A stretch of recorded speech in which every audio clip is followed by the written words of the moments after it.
समाज सुधारक और चिंतक डॉक्टर भीमराव अंबेडकर भारत के आधुनिक निर्माताओं में से एक माने जाते हैं।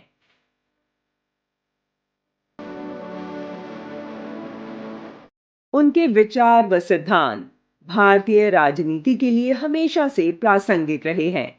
दरअसल वे एक ऐसी राजनीतिक व्यवस्था के हिमायती थे जिसमें राज्य सभी को समान राजनीतिक अवसर दे तथा धर्म, जाति, रंग और लिंग आदि के आधार पर भेदभाव न किया जाए। उनका यह राजनीतिक दर्शन व्यक्ति और समाज के परस्पर संबंधों पर बल देता है। उनका यह दृढ़ विश्वास था कि जब तक आर्थिक और सामाजिक विषमता समाप्त नहीं होगी, तब तक जनतंत्र की स्थापना अपने वास्तविक स्वरूप को ग्रहण नहीं कर सकेगी। दरअसल सामाजिक चेतना के अभाव में जनतंत्र आत्मविहीन हो जाता है। ऐसे में जब तक सामाजिक जनतंत्र स्थापित नहीं होता है, तब तक सामाजिक चेतना का विकास भी संभव नहीं हो पाता है। उनका पूरा जीवन गरीबों और शोषितों के अधिकारों के लिए संघर्षशील रहा।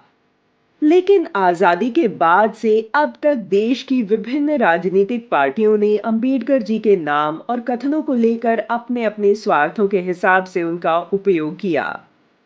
वह अलग बात है कि यही पार्टियां कभी वैचारिक मतभेद की बात कहकर अंबेडकर जी के विरुद्ध ही उम्मीदवार उतार दिया करती थीं। डॉक्टर भीमराव अंबेडकर जवाहरलाल नेहरू के प्रधानमंत्रित्व में बनी देश की पहली अंतरिम सरकार में कानून मंत्री थे। कांग्रेस से मतभेद के चलते 27 सितंबर 1951 को उन्होंने नेहरू मंत्रिमंडल से इस्तीफा दे दिया था। डॉक्टर अंबेडकर नेहरू सरकार द्वारा अनुसूचित जातियों की उपेक्षा से नाराज थे। इसके बाद अंबेडकर शेड्यूल कास्ट्स फेडरेशन को खड़ा करने में जुट गए। एक साल बाद देश में पहला आम चुनाव हुआ और अंबेडकर ने भी इसमें हिस्सा लिया। उनकी पार्टी ने चुनाव में 35 प्रत्याशी खड़े किए, लेकिन जीत सिर्फ 2 को ही मिल सकी। डॉक्टर अंबेडकर को खुद ही उत्तरी मुंबई सीट से कांग्रेस प्रत्याशी से हार का सामना करना पड़ा।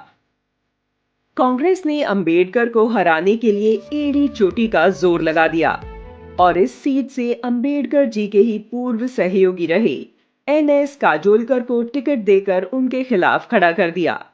चुनाव हारने का अंबेडकर को गहरा दुख हुआ, क्योंकि महाराष्ट्र उनकी कर्मभूमि थी। इसी कांग्रेस ने वर्ष 1954 में भंडारा लोकसभा उपचुनाव में भी डॉक्टर अंबेडकर के खिलाफ उम्मीदवार उतारा था। यही वक्त था जब चुनाव से ठीक पहले श्यामा प्रसाद मुखर्जी ने जनसंघ पार्टी बनाई थी। अंबेडकर ने कांग्रेस से अलग होकर शेड्यूल कास्ट फेडरेशन पार्टी बनाई, जो बाद में रिपब्लिक पार्टी ऑफ इंडिया के नाम से जानी गई। इतना ही नहीं, कांग्रेस के ही दूसरे नेता जेबी कृपलानी ने अपनी पार्टी किसान मजदूर प्रजा पार्टी की स्थापना की थी। चुनाव में कांग्रेस जीती और जवाहरलाल नेहरू भारत के पहले निर्वाचित प्रधानमंत्री बने। कारण कुछ भी रहा हो, जब बाबा साहब को कांग्रेस ने राज्यसभा जाने से रोका, तब उस समय जनसंघ के संस्थापक डॉक्टर श्यामा प्रसाद मुखर्जी ने पश्चिम बंगाल से जिताकर उन्हें राज्यसभा भेजा।